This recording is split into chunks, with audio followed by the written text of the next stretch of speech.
दिव्यांगों से यौन उत्पीड़न की खबर सामने आ रही है। स्कूल कर्मचारी पर मारपीट, यौन उत्पीड़न का आरोप लग रहा है। पुलिस ने आरोपी मोनू पाल को गिरफ्तार किया है और पुलिस ने मुकदमा दर्ज किया है। गाजीपुर का आरोपी बताया जा रहा है। बाल कल्याण समिति संबंधित विभाग की निगरानी कर रहा है और जांच कर रहा है। कल समिति स्कूल में 15 अन्य बच्चों से बातचीत करेगी।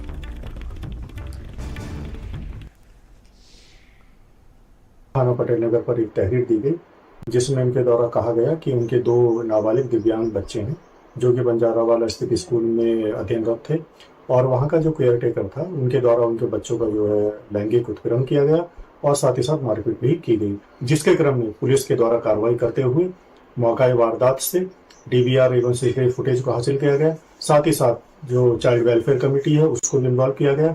उनके द्वारा ट्रांसलेटर की मदद से बच्चों के बयान अंकित किए गए, वादिनी के बयान अंकित किए गए और साथ ही साथ दिव्यांग बच्चों का मेडिकल परीक्षण भी कराया गया। जो अभियुक्त इसमें नामजद था उसको जो है हिरासत में लिया गया। हिरासत में लेकर उससे पूछताछ की गई और बाद पूछताछ उनको तो गिरफ्तार कर माननीय न्यायालय में पेश किया जा रहा है। और पंकज हमारे सहयोगी जुड़ गए हैं। पंकज, ये जो दिव्यांगों से यौन उत्पीड़न की खबर सामने आ रही है, पूरा मामला क्या है? हॉस्टल और एक तरीके से वहाँ पर एक स्कूल ये भी दिव्यांग बच्चों के लिए चलाया जाता था।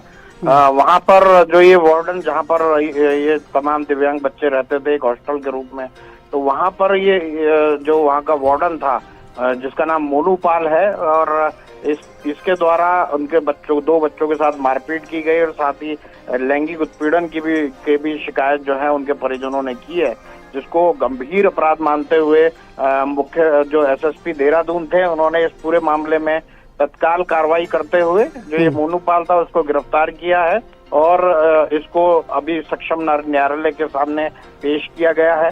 और कहीं ना कहीं जो ये पूरा का पूरा मामला है इस पे अभी जो क्योंकि बाकी 12-13 बच्चे और उस हॉस्टल में रहते हैं और क्या उनके साथ भी ऐसी घटनाएं हुई हैं तो उनसे भी बात करने के लिए बकायदा विशेषज्ञ और ट्रांसलेटर जो है उनकी व्यवस्था की गई है। और कल जो है उनके, क्योंकि आज संडे है, कल इसमें जो विशेषज्ञ जो हैं वो इस पर पूरा उनसे बातचीत करेंगे, उनसे चर्चा करेंगे और पूरा आगे की पूरी जो बातचीत है वो रिकॉर्ड भी की जाएगी। आखिरकार क्या इन बच्चों के साथ होता था और जो परिवारजनों के द्वारा जो शिकायत की गई उसमें कितनी सत्यता है, तो ये तमाम चीजें हैं। इसको प्रथम दृष्टिया जो है वो उन बच्चों के साथ उत्पीड़न की बात मानते हुए पुलिस ने जो है इस पर कार्रवाई की है। जी ठीक है, बहुत शुक्रिया आपका इस तमाम जानकारी के लिए, अपडेट के लिए। चलिए आगे बढ़ते हैं। उधम सिंह नगर से खबर है जहां पति ने धारदार हथियार से पत्नी की हत्या कर दी। गृह कलेश के चलते पति ने पत्नी की हत्या कर दी। आपको बता दें कि नीमा नाम की जो महिला है जिनके 10 साल पहले राहुल नाम के शख्स से शादी हुई थी, जसपुर कोतवाली क्षेत्र के गांव मंडुआ खेड़ा की घटना है। पति पत्नी में कोई लड़ाई हुई और शायद पत्नी की जो मृत्यु हो गई है, पति फरार है। एक घर में एक महिला जो है मृत अवस्था में पड़ी थी और वहाँ पर एक महिला थी भगवती देवी, उसी ने बताया कि उसके लड़के ने जो है रात मारपीट में इसकी हत्या कर दी गई है।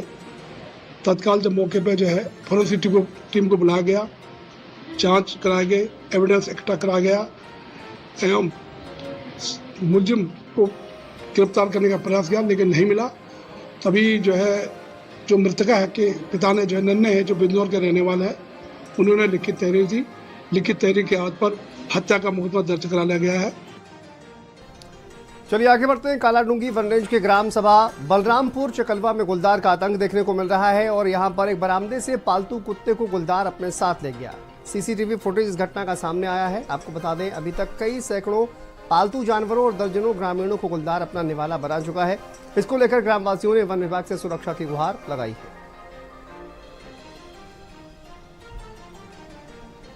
देहरादून से खबर है, कोविड के मामले एक बार फिर से पैर पसारने लगे हैं। इसको लेकर उत्तराखंड में स्वास्थ्य विभाग अलर्ट मोड पर है।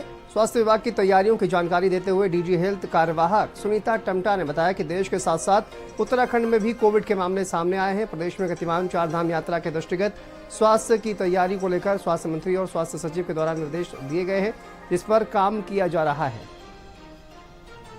देखिए, कोविड जैसे कि आपको पता है कि पूरे इंडिया में हमारा आए हैं केसेस, और हमारे उत्तराखंड में भी केसेस आए हैं। और क्योंकि चारधाम यात्रा भी चल रही है हमारी, और इसमें भी हम लोग देखिए अभी हमारी पूरी तैयारी, हमारे जो स्वास्थ्य विभाग को जो निर्देश दिए हैं हमारे सचिव सर ने, और माननीय कल मंत्री जी ने भी हमारी बैठक ली है, और मेरे द्वारा भी जिलों में सभी सीएमओस को जो है अपनी पूरी तैयारी, किस तरह से हमने जैसे कोविड में हमने तैयारी करी रखी थी। सारे कोविड जो बेड है हमारे, आइसोलेशन वार्ड है, ऑक्सीजन प्लांट है, ऑक्सीजन कंसंट्रेशन है, ये सब पूरे हमने तैयारी करने के लिए निर्देश दे दिए हैं।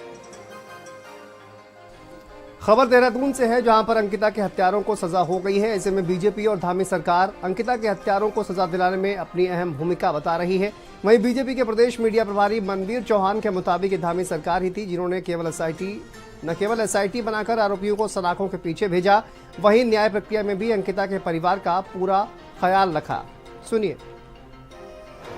निश्चित रूप से जब ये दुर्भाग्यपूर्ण घटना हमारे प्रदेश के अंदर घटित हुई थी, उसको लेकर के भारतीय जनता पार्टी की सरकार और आदरणीय मुख्यमंत्री माननीय पुष्कर सिंह धामी जी ने लगातार उनके प्रयासों के बाद जिस तरह से घटना के 24 घंटे के अंदर अपराधियों को गिरफ्तार किया गया और एसआईटी का गठन करके हर तरह के सबूत को एकत्र करने का काम त्वरित गति से किया गया और न्यायालय में उनको प्रस्तुत किया गया। खबर देहरादून से है, जहां पर 2022 में हुए अंकिता भंडारी हत्याकांड के दोषियों को उम्र कैद की सजा मिल चुकी है, जिसके बाद बीजेपी हत्यारों को सजा दिलाने का श्रेय लेने की कोशिश में जुटी है। बीजेपी की इस बयानबाजी का कांग्रेस की मुख्य प्रवक्ता गरिमा महारा ने जवाब दिया है। उन्होंने कहा कि बीजेपी प्रचार की भूखी है और जो ये दावे कर रहे हैं वो झूठे हैं। सुनिए। देखिए, बहुत ही शर्मनाक है कि मुख्यमंत्री पुष्कर सिंह धामी जी का एक पेज है धाकड़ धामी, उस पेज से एक पोस्टर लॉन्च किया जाता है जिस पोस्टर में 10-11 बिंदु धामी जी की तारीफ में कितने प्रचार की भूखी है ये भाजपा, ये बताता है। और उस पोस्टर में आप देखिए कि उस पोस्टर की शेयरिंग की जाती है उनके पदाधिकारियों के द्वारा। पहला बिंदु जो उसमें है कि 24 घंटे के अंदर आरोपियों को हिरासत में ले लिया गया, जबकि ये बात सच नहीं है। यानी कि पहले दिन से ही मैं कह रही हूँ कि इस मामले में लीपापोती का पूरा प्रयास किया गया। वीआईपी कोई ना कोई बड़ा आदमी है जिसको बचाने का पुरजोर कोशिश की गई। तो उत्तराखंड के बहुचर्चित अंकिता भंडारी हत्याकांड के तीनों आरोपियों को कोटद्वार एडीजे कोर्ट ने आजीवन कारावास की सजा सुना दी है। लेकिन इन तीनों आरोपियों को सजा की दहलीज तक पहुंचाने में जिसने सबसे महत्वपूर्ण भूमिका निभाई वो एसआईटी टीम के जांच अधिकारी इंस्पेक्टर राजेंद्र खोलिया थे। राजेंद्र खोलिया ने न केवल अंकिता हत्याकांड की तह में जाकर एक एक चीज की गहनता से जांच की, बल्कि 800 सीसीटीवी फुटेज खंगाले, 40,000 फोन कॉल्स की लोकेशन और 97 लोगों को इसमें गवाह बनाया। अंकिता भंडारी हत्याकांड के जांच अधिकारी राजेंद्र खोलिया ने इस केस में इलेक्ट्रॉनिक एविडेंस और इसके अलावा 260 ऐसे साक्ष्य कोर्ट में पेश किए। जांच अधिकारी खोलिया के द्वारा कोर्ट में जो 500 पन्नों की चार्जशीट कोर्ट में पेश की गई है उसमें दोषियों को सजा दिलाने के लिए पर्याप्त एविडेंसेस थे। एसआईटी के द्वारा जो साक्ष्य उपलब्ध कराए गए थे उन्हीं साक्ष्य और गवाहों के आधार पर उसको जो सजा मिली है, उम्र कैद की सजा मिली है, उन्हीं साक्ष्यों के आधार पर मिली है। अंकिता भंडारी हत्याकांड रूलिंग तो मेरे द्वारा 10-12 रूलिंग पेश की गई थी। इसमें जो एसआईटी की जांच जो राजेंद्र सिंह खोलिया थे इसमें जांच अधिकारी, उनके द्वारा 500 पन्नों की चार्जशीट माननीय न्यायालय में पेश की गई थी। और जो एसआईटी की इंचार्ज थी जो उसने इसमें बहुत सख्ती से जांच करने के लिए कहा गया था। शायद उसी का परिणाम है जो कि 97 जो इसमें गवाह प्रस्तुत हुए, बाद में जो माननीय न्यायालय में 47 गवाह इसमें प्रस्तुत हुए। जो इसमें मुख्य गवाह थे अभियोजन ने उन्हीं को प्रस्तुत किया और उनकी इतनी ठोस गवाही एसआईटी द्वारा की गई थी। साथ साथ अभियोजन पक्ष ने इसमें बहुत अच्छी मेहनत करी थी। अंकिता हत्याकांड के गुनहगारों को आजीवन कारावास की सजा दिलाने में एसआईटी के जांच अधिकारी इंस्पेक्टर राजेंद्र खोलिया ने भी महत्वपूर्ण भूमिका निभाई है। बहुत कम समय में अंकिता हत्याकांड से जुड़ी एक एक कड़ी को साक्ष्य के रूप में पेश करने वाले इंस्पेक्टर राजेंद्र खोलिया ने 500 पेज की चार्जशीट समय से पहले कोर्ट में दाखिल कर दी थी और इसी का परिणाम था कि कानूनी पेचीदगियों के बावजूद 2 साल 8 माह में अंकिता हत्याकांड के गुनहगारों को आजीवन कारावास की सजा मिल पाई। कैमरा पर्सन रमन के साथ मैं हिमांशु वडोनी, भारत समाचार, कोटद्वार।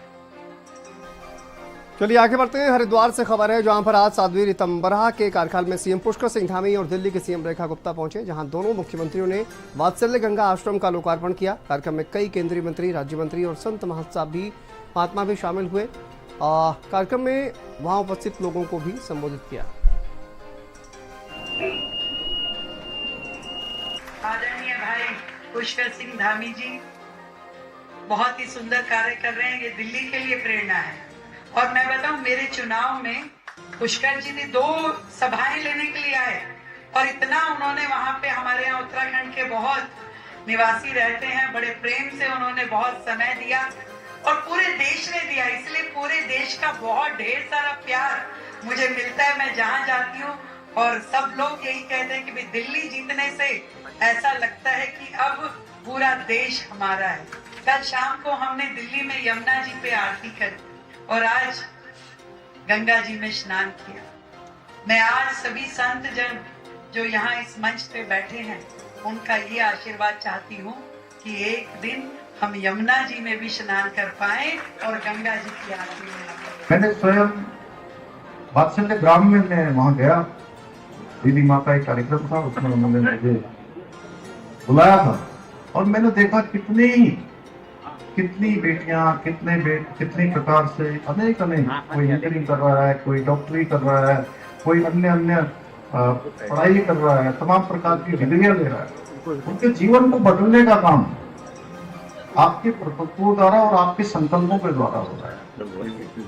और मैं तो जब लखनऊ विश्वविद्यालय में पढ़ता था उस समय मैंने राम जन्मभूमि आंदोलन जब चल रहा था आपका, तब मैंने एक सभा में मैंने आपका उद्बोधन सुना और सच में मेरे जैसे हजारों लाखों लोग आपके उद्बोधनों से, आपके भाषणों से और उस समय जो आपने संघर्ष किया, उस संघर्ष को जिन्होंने देखा वो सब उस दिशा में प्रेरित हुए। आप हमारे सनातन की भी ध्वज वाहिका है, पूरे सनातन को आगे ले जाने का काम आपके माध्यम से हो रहा है।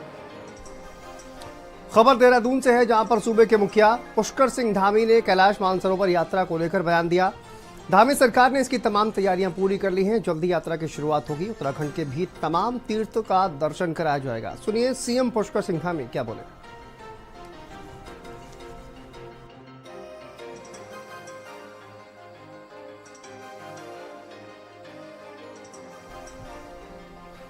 तो कैलाश मानसरोवर यात्रा पर सीएम पुष्कर सिंह धामी का बयान आपको सुनाएंगे। कैलाश मानसरोवर यात्रा की तैयारियां पूरी कर ली गई हैं और देखिए उत्तराखंड के भी तमाम जो तीर्थ हैं, दर्शन उनके भी कराए जाएंगे और इसी को लेकर सीएम पुष्कर सिंह धामी का बयान सामने आया। कैलाश मानसरोवर यात्रा की तैयारियों को अंतिम रूप दिया जा चुका है, सभी तैयारियां पूरी हो गई, मार्ग भी पूरा अच्छा है और आदि कैलाश तक की यात्रा प्रारंभ हो गई है। अनेक देश दुनिया के लोग आ रहे हैं और कैलाश मानसरोवर यात्रा भी प्रारंभ हो और निश्चित रूप से हमारे लिए एक अच्छा अवसर है कि विगत कई वर्षों के बाद ये यात्रा प्रारंभ हो रही है और राज्य की सीमा के अंदर सभी तैयारियां पूरी करके सबका स्वागत करते हैं। हल्द्वानी में सांसद अजय भट्ट ने पिछले वर्ष बारिश में आई आपदा की वजह से गौला पुल और अंतर्राष्ट्रीय स्टेडियम को हुए नुकसान के सुरक्षात्मक कार्य का स्थलीय निरीक्षण किया। अजय भट्ट ने गौला नदी के किनारे पुल से जोड़ने वाले अप्रोच रोड और गौला पुल सहित अंतर्राष्ट्रीय स्टेडियम के सुरक्षात्मक कार्य का अधिकारियों के साथ निरीक्षण करते हुए निर्देश दिए। ठेकेदार महोदय ही न्यायालय चले गए थे। जब वो केस निर्णीत हुआ उसके विदिन 1 वीक, एक हफ्ते के अंदर हमने काम प्रारंभ कर दिया था। मैं और हमारे एमएलए साहब और मेरे सारे कार्यकर्ता और यहाँ की जनता, हम सब लोगों ने सार्वजनिक रूप से बताया कि माननीय मुख्यमंत्री जी ने पैसा दे दिया है और हम आज गोला फोड़कर रोड के काम का शुरुआत कर रहे हैं। आज एक्शन साहब यहाँ पर हैं, उन्होंने बताया कि बहुत तेज़ी से काम चल रहा है। खबर देहरादून से है, जहां पर महिला सशक्तिकरण एवं बाल विकास मंत्री रेखा आर्य ने मुख्यमंत्री वात्सल्य योजना के तहत लाभार्थियों के लिए धनराशि जारी की। मंत्री रेखा आर्य ने 3 करोड़ 23 लाख रुपए से ज्यादा की धनराशि जारी की। वहीं कैंप कार्यालय पर धनराशि लाभार्थियों के खातों में डीबीटी करने के बाद कैबिनेट मंत्री रेखा आर्य ने क्या कुछ कहा, सुनिए। हमारे ऐसे बच्चे जो कि जिनके अभिभावक नहीं रहे या जिनके अभिभावकों में से एक सदस्य रहा या जिनके परिवार में कमाऊ सदस्य नहीं रहा, तो ऐसी परिस्थिति में उन बच्चों को वात्सल्य योजना के साथ में हम लोगों ने जोड़ा था। आज उसी क्रम में आगे बढ़ते बढ़ते यानी कि 2020 से लगातार ये व्यवस्था चली आ रही है और आज बढ़ते बढ़ते जो है ये व्यवस्था का आज हम लोगों ने या मुझे आज पहले ये अवसर मिला कि कोविड का जो हमारा बच्चों का प्रति बच्चा 3,000 रुपये हम लोग मासिक देते हैं। आज 2 माह का यानी कि अप्रैल और मई माह का धनराशि आज उनके खातों में डीबीटी कर दी है। प्रदेश के कृषि एवं कृषक कल्याण मंत्री गणेश जोशी ने उत्तरकाशी जनपद के मोरी विकासखंड स्थित गैचवाण गांव में विकसित कृषि संकल्प अभियान का शुभारंभ किया। मोरी विकासखंड के गैचवाण गांव में पहली बार है जब कोई मंत्री इस गांव में पहुंचे हैं। ग्रामीणों ने कृषि मंत्री गणेश जोशी का गर्मजोशी के साथ स्वागत किया। कार्यक्रम के दौरान मंत्री जोशी ने विभिन्न विभागों के द्वारा लगाए गए स्टॉल का अवलोकन किया। इस योजना का उद्देश्य जो हमारे वैज्ञानिक हैं 12 तारीख तक सब किसानों के बीच में जाएंगे और नई तकनीक से कैसे अपने उत्पाद को बढ़ाएं, किस प्रकार का बीज डालें, किस प्रकार की खाद डालें, इसकी जानकारी देंगे। और आज मैं उत्तराखंड की सबसे रिच बेल्ट रमाई घाटी में हूँ। यहाँ के किसान उन्नतिशील किसान हैं, जीरो प्लान है, कुछ क्षेत्र से बात है, ये क्षेत्र है। इस अवसर पर कुछ मांगे यहाँ के किसानों ने की है। यहाँ पर फील्ड टू स्टेट बनेगा, फसल की भी होगी। चलिए आगे बढ़ते हैं। विधानसभा अध्यक्ष ऋतु भूषण खंडूरी ने जनप्रतिनिधियों और खासकर महिला जनप्रतिनिधियों के खिलाफ सोशल मीडिया में हो रही अभद्र टिप्पणियों को लेकर चिंता जाहिर की है। कोटद्वार में एक कार्यक्रम में शिरकत करते हुए विधानसभा अध्यक्ष ऋतु खंडूरी ने कहा कि सोशल मीडिया में जिस प्रकार से लगातार अनाप शनाप बातें लिखी जा रही हैं, साथ ही उन्होंने कहा कि इस पर लगाम लगाना इतना आसान भी नहीं है क्योंकि लोग दूर बैठकर इसको कर रहे हैं। कॉम्प्लिकेटेड है, इतना आसान नहीं है करना, क्योंकि इसको जनप्रतिनिधि के रूप में मैं काफ़ी समय से इसको हम लोग झेलते हैं और बहुत बार हमने प्रयास भी किया है कि कोई इंदौर में बैठा हुआ है, कोई मुंबई में बैठा हुआ है, कोई यूपी में कहीं बैठा हुआ है, हमने प्रयास भी किया है, लेकिन लोग बहुत आसानी से इस चीज़ में किसी के ऊपर FIR करना या इस तरह की चीज़ बहुत आसान नहीं है। खबर देहरादून से है, जहां देहरादून स्थित सेवायोजन के क्षेत्रीय कार्यालय में लघु रोजगार मेले का आयोजन किया गया, जिसमें सैकड़ों अभ्यर्थियों ने साक्षात्कार दिए। रोजगार मेले में 6 अलग अलग सेक्टर्स की 25 कंपनियों ने हिस्सा लिया। वहीं सेवायोजन अधिकारी अजय सिंह ने बताया कि जिलाधिकारी और विभागीय निदेशक के निर्देशों पर इस कार्यक्रम का आयोजन किया गया है। मेले में ITI पॉलिटेक्निक के छात्रों ने बढ़ चढ़कर हिस्सा लिया। बताना चाहूँगा कि हमारे उच्चाधिकारी, जिलाधिकारी महोदय और निदेशक महोदय के निर्देशों क्रम में आज एक क्षेत्रीय सेवायोजन कार्यालय देहरादून में एक लघु रोजगार मेले का आयोजन किया जा रहा है, जिसमें हमने लगभग 25 से 30 कंपनियों को अप्रोच किया। अलग अलग सेक्टर्स के लगभग 6 से 7 सेक्टर्स के अलग अलग कंपनियों को अप्रोच किया, जिसमें से काफ़ी अच्छी संख्या में कंपनी आज यहाँ पे आई हुई हैं। लगभग 20 से 25 कंपनी का हमारे पास में कन्फर्मेशन आ चुका है और जो कि वर्तमान में भी इंटरव्यू भी ले रही हैं और काफ़ी अच्छी संख्या में जो हमारे बेरोजगार युवक और युवतियाँ वो भी आए हैं, उनके द्वारा भी इंटरेस्ट दिखाया गया है। चलिए यहाँ पर रुकते हैं छोटे से ब्रेक के लिए। खबरों का सिलसिला लगातार जारी।